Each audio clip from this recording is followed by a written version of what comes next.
Hey everyone, this is Philipp, and this is the best of the week for the Everyday Fighter podcast.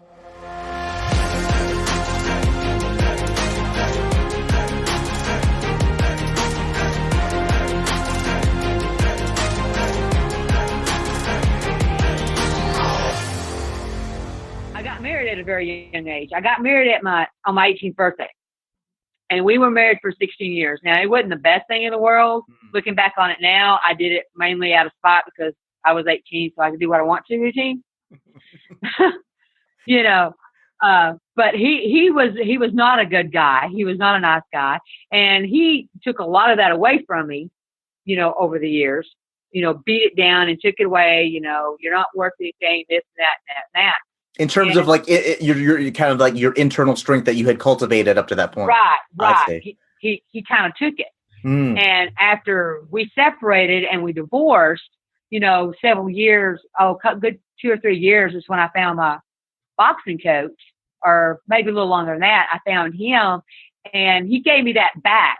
He let me refine that inner strength again. I found where it was hiding and brought it back out. And, the person I was before we started training, before I picked it back up, is different than the person I am now.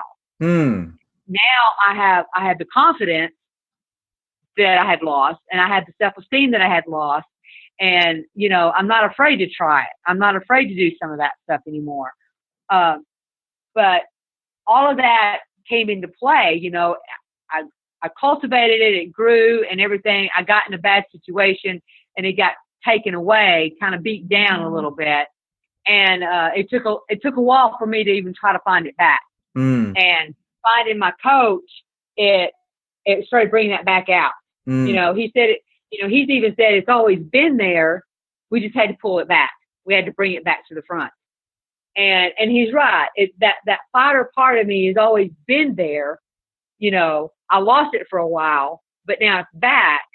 And I don't think you have to walk around like you're going to whip somebody every time you turn around. I think you just walk around with that confidence, knowing that if you have to do it, you know how to do it. But you don't have to be showing it off.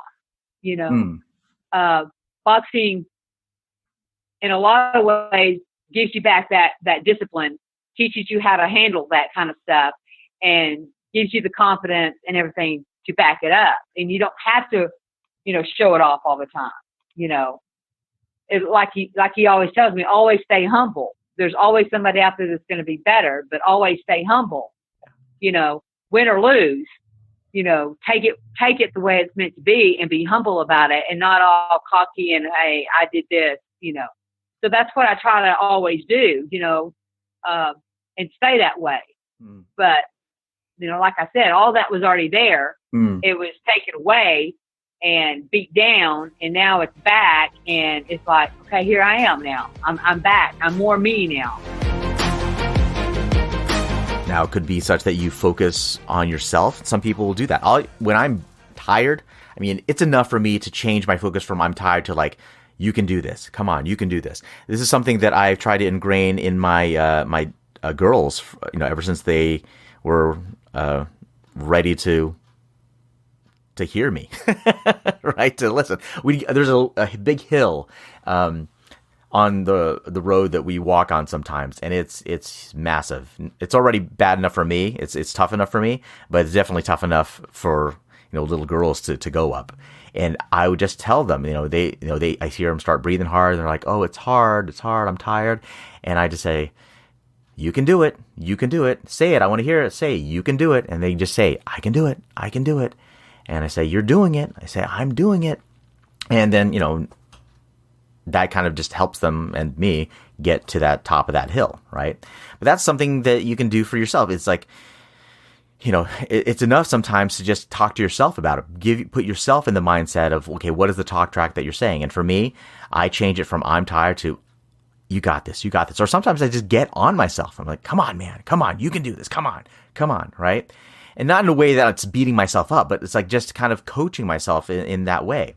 Now, there are times that that's not even enough for me. There are times that, me holding up a $20 bill for myself is not enough. So I got to think of somebody else. I got to think of doing this work for somebody that I care about. That by me doing what I have to do right now, it's going to help that person.